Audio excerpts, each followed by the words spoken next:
At the conclusion of this morning's well-known story, The Prodigal Son, we find the three main characters overwhelmed with emotion. The wayward son is relieved by his father's response. The father is literally leaping for joy because the son that was lost has been found. And the oldest son is deeply hurt because he's worked for his father for many years and now feels ignored. These powerful emotions have upset the day-to-day life of each of these characters. For the father and the oldest son, their orderly day-to-day lives have been turned upside down. Their lives are now in chaos, we might say. The father drops all his plans for that day and rushes around trying to make a party. The older son's understanding of his place in the family and his relationship with his father are completely confused now and in doubt. Now for the youngest son, just the opposite has happened. His chaotic life of drunken revelry, followed by living with the pigs, now has a hope for a more normal and orderly life.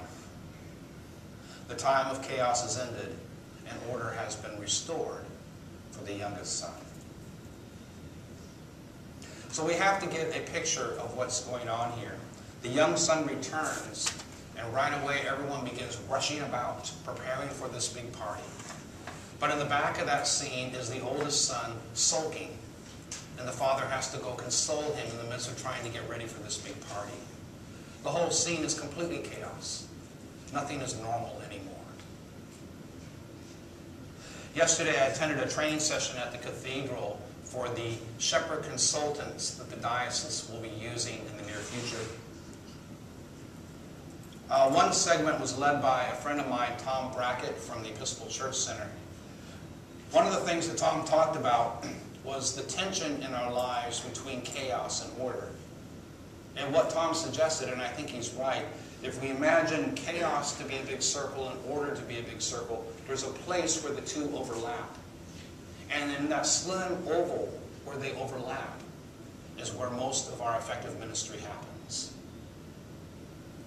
So let's leave our three characters in the midst of their strong emotions, suspended between chaos and order for just a moment.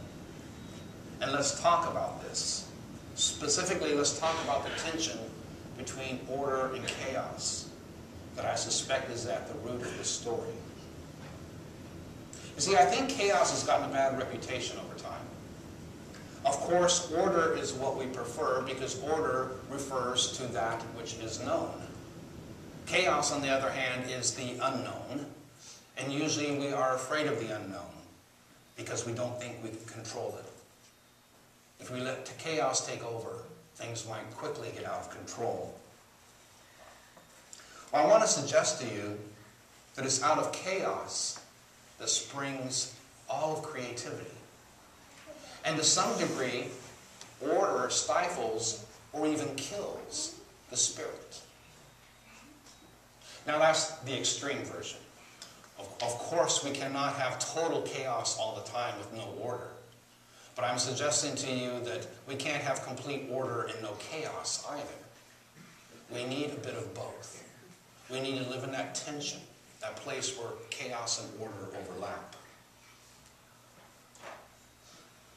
Now, to talk about this further, I have to delve into the realm of science for a minute.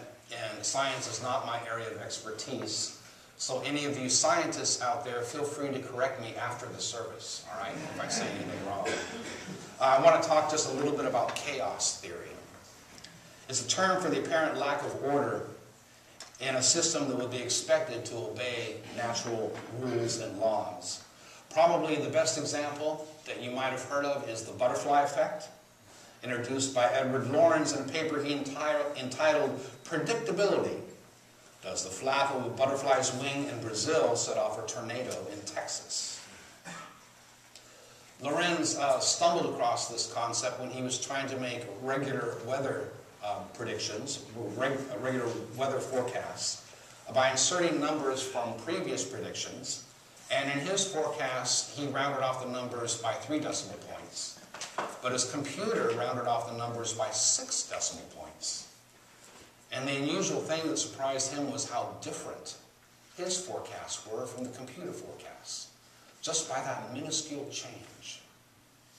We think of chaos as randomness and a complete lack of order.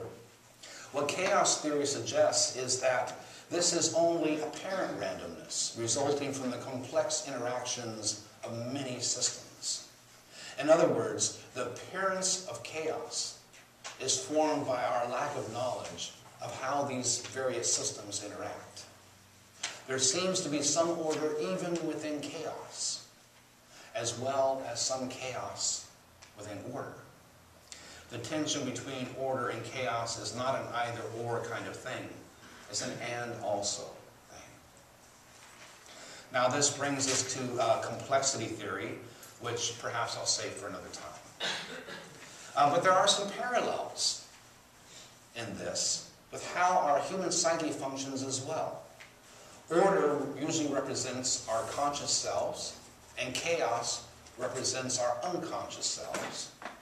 And once again, since order is good and chaos is bad, we try to repress the unconscious and only focus on the conscious part. We repress chaos and focus on order. But what happens is if we continue to repress our unconscious, our lives are going to become more and more chaotic. You can't do that. Somehow you have to integrate both the conscious and the unconscious self, and then become a complete person, discovering our own creativity, and no longer living in fear of what some people call our dark side. One other way to think about this. Think about the unexpected daily occurrences in our lives. There's an accident on the parkway, so we're late for an appointment. Our child becomes sick, and so we have to cancel an evening meeting. Those kind of things are not planned. They seem completely random. But as we respond to these unexpected changes in our regular routine, those kind of challenges, that kind of chaos can help us not only discover more about ourselves, but discover more about the world around us. These are opportunities to dip into that place of complexity between order and chaos and draw from it a new way forward. I also suggest to you that it's in that tension that we discover the new thing that God is doing, as Paul wrote to the church in Corinth. But I've wandered probably far enough, so let's bring it back. Our Anglican tradition is often considered quite rigid when it comes to liturgy, confining ourselves to the time-tested forms of worship found in the Book of Common Prayer. In other words, Anglicans really like order. At the same time, when it comes to Anglican theology, we're usually accused, and probably rightfully so, of being a bit fuzzy. And I think that's a fair assumption about our theology. So when it comes to some things, we also like chaos. So our tradition does stand in the middle between chaos and order.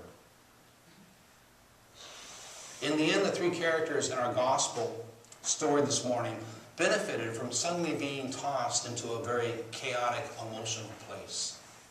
The youngest son learned of the depth of his father's love. The father got his priorities straight. He now knows what's really important, his sons. And the oldest son is reassured that nothing has changed. He's still loved by his father. A bit of chaos was beneficial to each of these characters. And a bit of chaos can be beneficial for us, as long as it's just a bit of chaos. We certainly don't want that to be an indefinite state. Now, sometimes I've heard moments of complete chaos described as the fabric of the universe is being rent asunder. The fabric of the universe is being rent asunder. And I'm not sure, I mean, that sounds like an awful thing, doesn't it? I'm not sure that's such a terrible thing. Because the fabric of the universe is made of the finite thoughts of limited beings, fashioned into a curtain to hide us from the Creator. And we need to be hidden because we couldn't take the glory of God. It would consume us if it was suddenly revealed. But I think sometimes it's beneficial for at least a corner of that curtain to be pulled aside so that at least we can glimpse the living God and so be reminded of who we really are. Finite beings that straddle order and chaos, which are both part of the creative process of a power much greater than ourselves. Amen. Amen.